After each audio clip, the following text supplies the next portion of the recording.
All right, so then the vascular territories.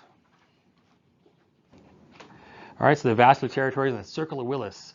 So the circle of Willis, like I mentioned, is a huge roundabout that is in right at the base of your skull, right over here, and it's where everything arrives from the heart, and then it's going to then go off to its specific area. It's going to go off to the looking at the bottom of the brain here. Is looking at the bottom of the circle of Willis. It's going to go off to the MCA territories via the MCA artery. It's going to go via the ACA up through the middle of the brain. It's going to go to the posterior circulation back over here, right? We have all these different arteries that meet up with the circle of Willis, and then it will then go off to its specific area. Like over here are MCAs, right? And of course, we look at it from the front as well. The circle of Willis is fed by two systems, right? The anterior system and the posterior system. So the anterior system is fed by the carotids, right? So we have our carotids coming off over here. Our carotids, right? Our big beefy carotids feeding our big beefy circle of Willis, right? And then the posterior circulation is what if our carotid gets occluded, right? We still want to have blood supply to the MCA, right? So we have another option to deliver blood to the posterior circulation. We have four streets meeting here, left internal carotid and right internal carotid, and we have the basilar artery, which also feeds up into the circle of Willis here. So basilar artery is one beefy artery that feeds our brainstem, and then it comes into the circle of Willis at the back end, right? So here's our basilar artery right here for the base of the skull, right? And it's going to then feed the base of the circle of Willis. So it's another way to have collateral circulation to get blood supply when something goes wrong, right? So the basilar artery is fed by the vertebral arteries. So we fed our carotids, and they went inside the internal carotids, and then we also had a feeding of our vertebral arteries, which go up the vertebra, but they also then meet up with the circle of Willis at that little roundabout, right? So we have the circle of Willis, and will then branch off into its own systems, but the circle of Willis itself was fed by the vertebral artery and the internal carotid, right? And the circle of Willis will then provide the anterior circulation. So our anterior circulation over here, and then we have the ACA, or you can see in blue here, right? It's feeding all these areas here. That's where our anterior cerebral artery is going. And we have our MCA, which is feeding this portion here. We mentioned with the homunculus, right? That's our MCA territory. And then we have PCA territory. I forget what color I chose PCA for. Green, I think. All right, the PCA, a little bit of the brain, the top of the brainstem, technically called the midbrain, right? Feeding these deep nuclei are our posterior circulation, our PCA, I should say, posterior cerebral artery. Because the posterior circulation is technically the basilar artery, and that's pretty important. It's the base of the skull, the base of the brainstem, and that's feeding, I put it in red because it's feeding all the important structures, all at like our cranial nerves and all kinds of other important processes, the medulla, the pons, etc. Okay, so that's the idea behind the circle of Willis, right? So we want to make sure that we have a collateral circulation. But if someone has hypertension, and it's going to be put a lot of pressure on that circle, right? That's aneurysm bait right there. That's where you're going to have a lot of pressure in that system, and these little arteries that communicate on each side, they are at risk for getting aneurysmal, where they get bigger and bigger and bigger until they pop, right? And that can then cause aneurysm symptoms, which we'll talk about. Okay, so the circle of Willis is important to provide collateral circulation. It's also important to be a alternate route for a different thing, for our blood supply.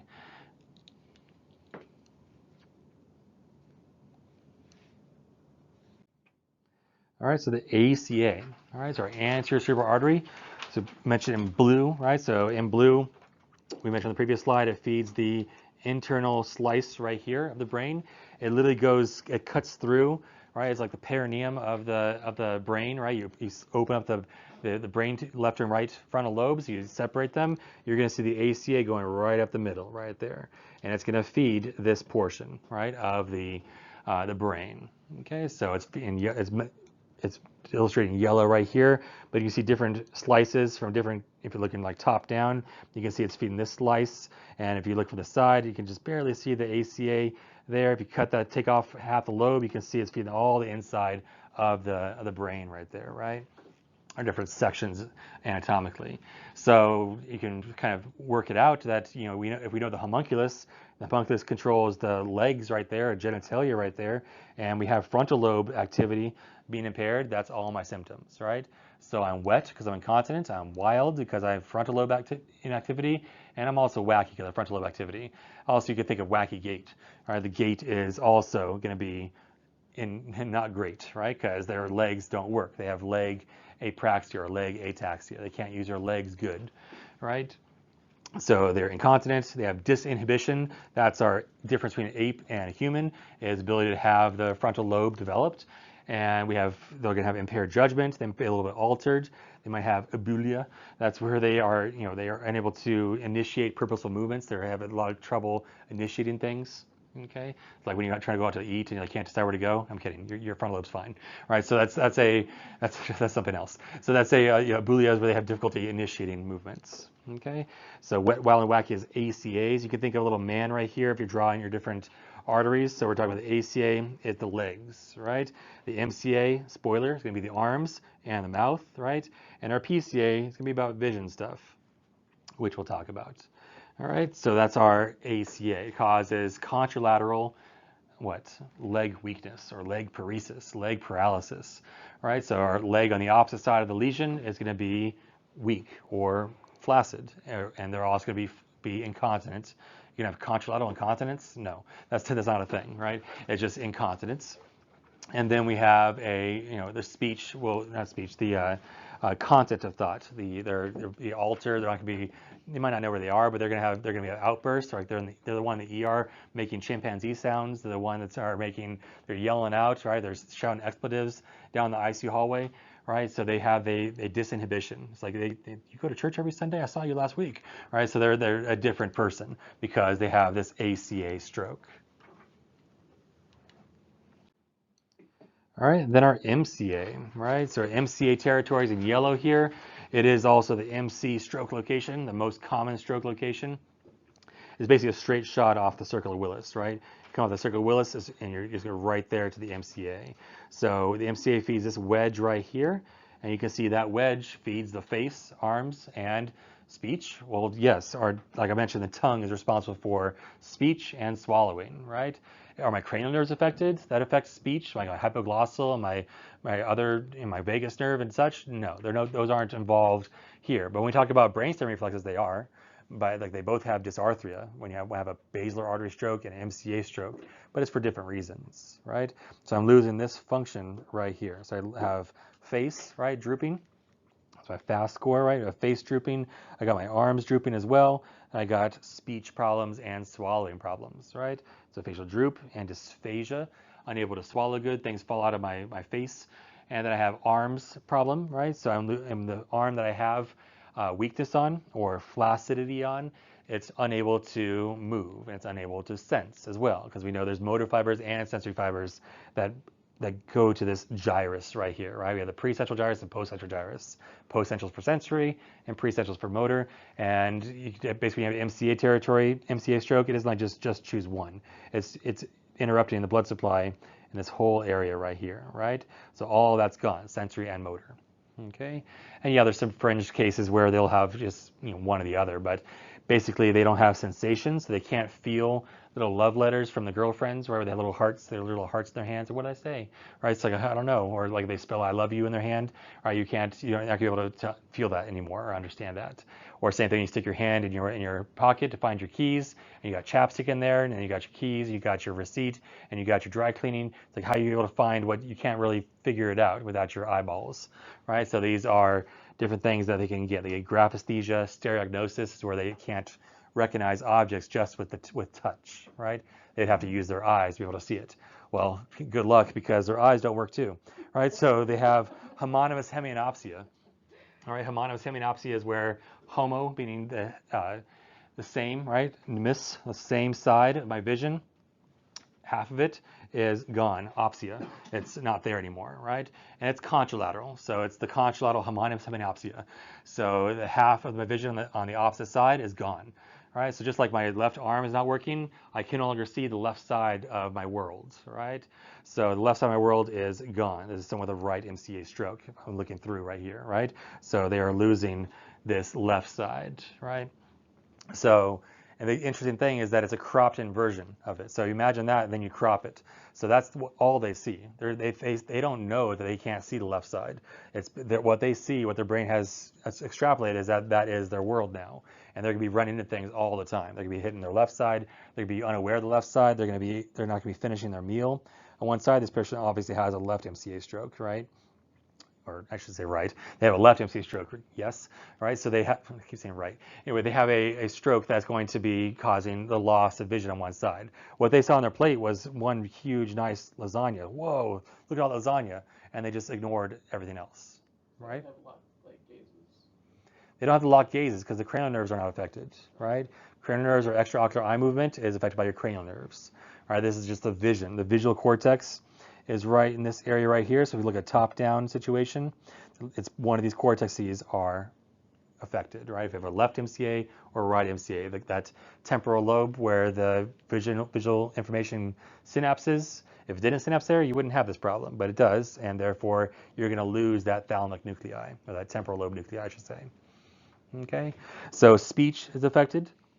All right, so they have aphasia, whether it be receptive, expressive, or global, and they're unable to speak good or unable to understand speech, right? So they have broken speech or Wernicke's aphasia, where they're unable, they have word salad. So there's an example of a word salad, right? Hi, Byron, how are you? I'm with the hands. You can see this guy's talking, We but save a he's lot saying of random hands on words that hold make for no people, sense. for us, other hands.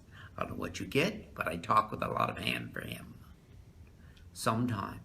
Am I talk of any more to saying? All right, thank you very much. Thank you very much. I appreciate it, and I hope the world lasts for you. Thank you, it's been a pleasure. Bye-bye. Have a good day. So there's certain phrases that are like just rote, memory that we know, but when he's trying to describe something active memory, he can't, right?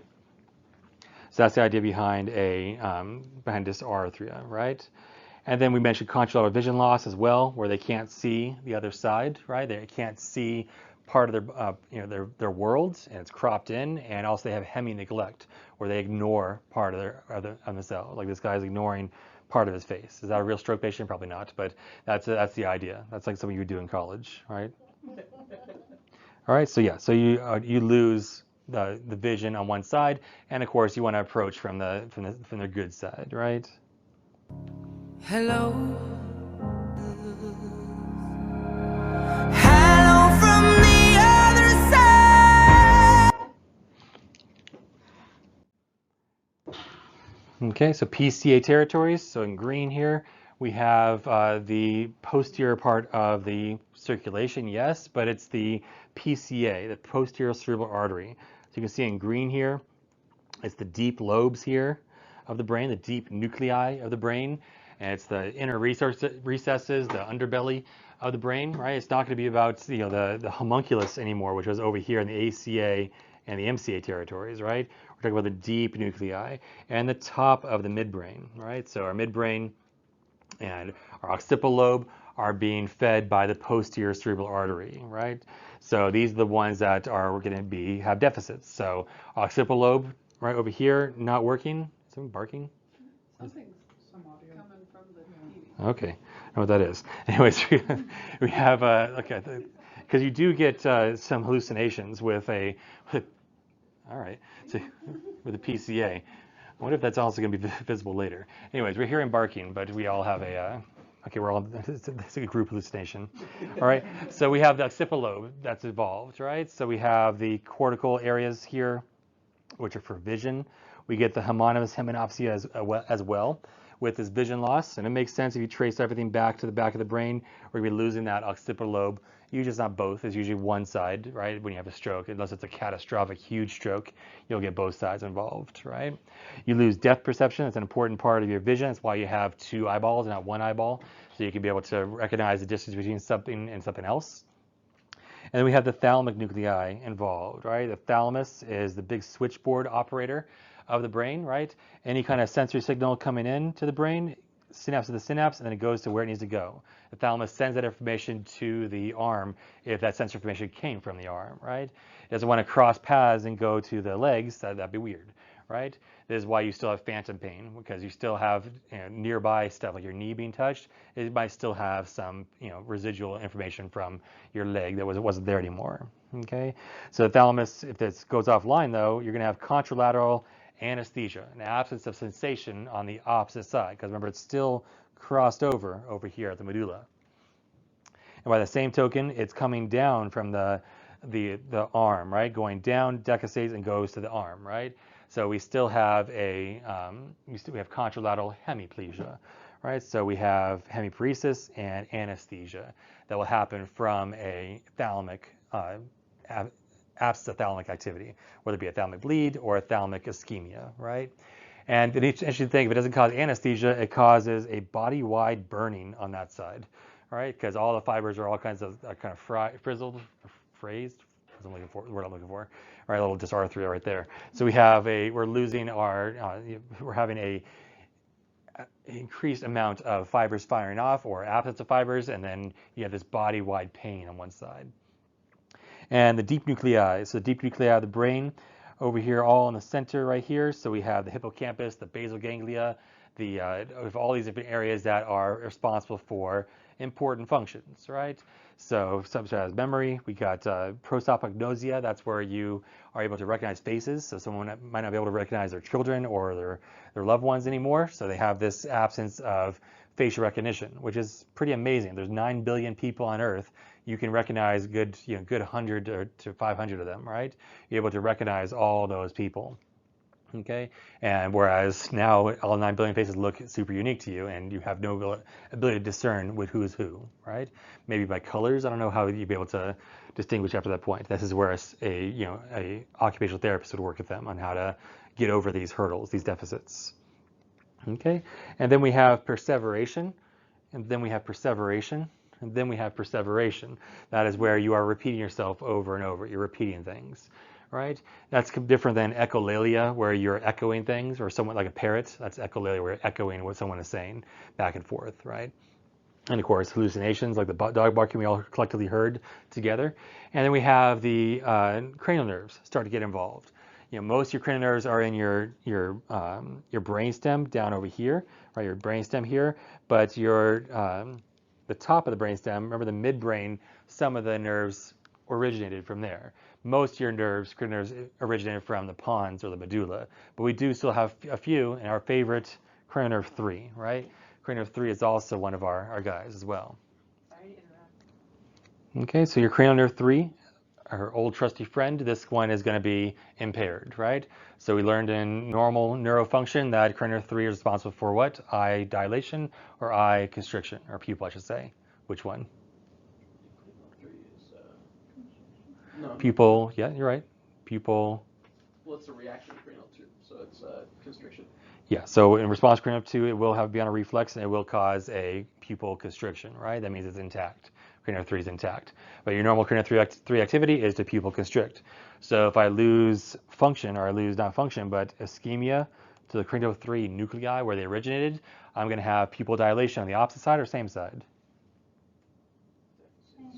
Same side, good, because it's, all cranial nerves ipsilateral are all the same side. They don't decussate like my sensory motor nerves I had going over here, right? Cranial nerves they exit out, they go through all the tiny little holes in the skull, and they're going to then go to their target area, right? They don't like decussate over, they don't cross over. That'd be nuts, right? So yeah, cranial 4 does, and cranial 6 has a little bit of, it dabbles on the other side, but for the most part, 90% of the time, your cranial 3 your cranial nerves are going to be ipsilateral, same side, right? So the pupils will be dilated on the same side as the lesion. So if someone has a left PCA stroke, their left eye will be dilated, right? And by the same token, cranial 3 does pupil dilation, or I should say when it's not working. Cranial 3 does pupil constriction normally, and what else does it normally do? Because we can talk about abnormal, we want to know what it normally does.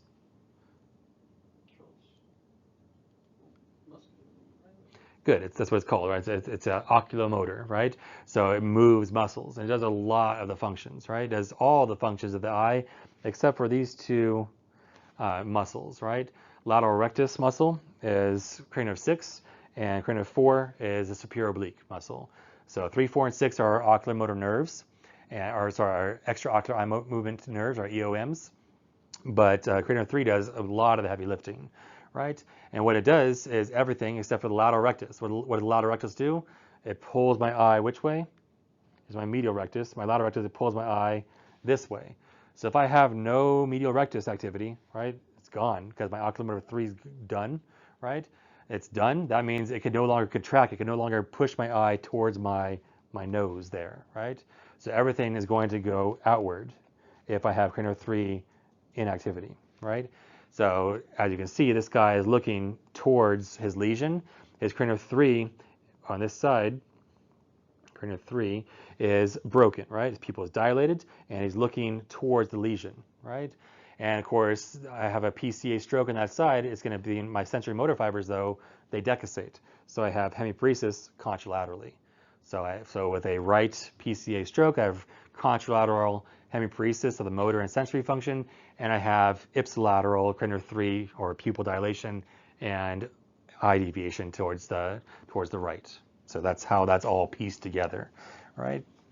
So these are basically giving the tools to figure out which kind of stroke they have, right? What is going on, all right? So of course, when you have like herniation, it's compressing that side. Yes, you're going to see the same thing. On the side of the lesion is where they look towards it, right? He's looking towards where the problem is. So you imagine that lesion is inside his brain. This patient has a loss of his right side. So where's his PCA stroke at? The whole side, not just the right upper half, MCA, not the right lower half, ACA, the whole side, up and down. So which was it, right or left PCA? So let's think of SAP, right? This is his left side, this is his right side. So he has a left PCA stroke, right? Or correct? So that means he's then looking towards his lesion, right? If none of this mumbo jumbo made sense about cranial nerve 3 and what it does normally and what it does abnormally, you can just think he's looking towards the lesion and the opposite side is broken, right? So he has pupil dilation on this side because cranial nerve 3 is ipsilateral, right? So it's just going to cranial nerve 3 and it's just going to not work. And cranial nerve 3 is not going to work, therefore it's not going to pupil constrict, pupil dilates.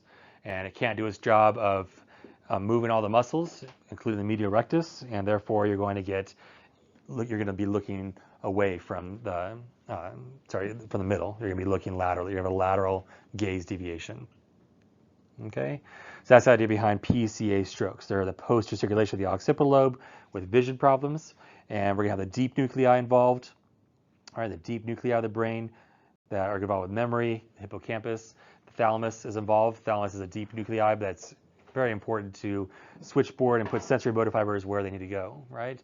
And then we start getting cranial nerve involvement, cranial nerve 3, okay?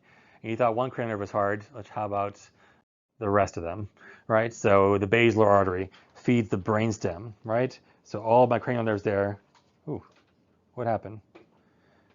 Shane Stokes. And that guy's gonna get agonal breath as well, so something happened.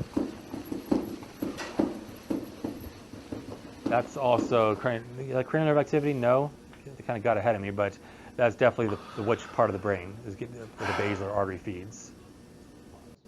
The pons is being affected, right? So we got pons being affected, or even the medulla being affected. Where I'm not breathing at all because the medulla controls heart rate and respiratory rate, right?